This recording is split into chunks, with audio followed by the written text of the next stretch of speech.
बंगाल में विधानसभा चुनाव का बिगुल बज चुका है, लेकिन वोटर लिस्ट का मामला अभी भी फंसा हुआ है। चुनाव आयोग ने आनन फानन में 19 न्यायाधिकरण बना तो दिए हैं, लेकिन सवाल उठ रहा है कि क्या ये सब इतनी जल्दी मुमकिन है। वोटर लिस्ट में नाम जोड़ने और काटने को लेकर मचे घमासान के बीच आयोग की ये तैयारी भी शक के घेरे में आ गई है।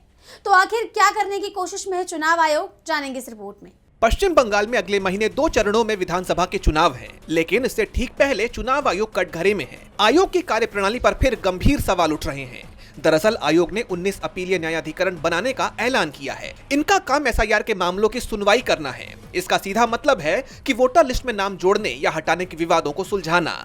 बड़ा सवाल यह है कि ऐन चुनाव से पहले आखिर ये नौबत क्यों आई। गौर करने वाली बात यह है कि चुनाव आयोग ने यह कदम खुद से नहीं उठाया है, बल्कि चुनाव आयोग ने यह कदम सुप्रीम कोर्ट के 10 मार्च के आदेश और हाई कोर्ट की सिफारिश के बाद उठाया है।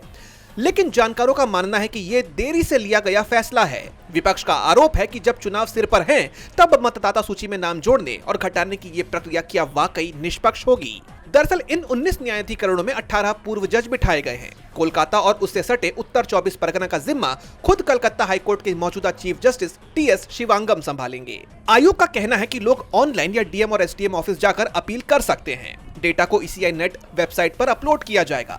लेकिन आलोचकों और विपक्षी पार्टियों का कहना है कि चुनाव में सिर्फ 1 महीना बचा है। इतने कम समय में हजारों अपीलों की सुनवाई कैसे होगी? ग्रामीण इलाकों के लोग ऑनलाइन अपील कैसे करेंगे?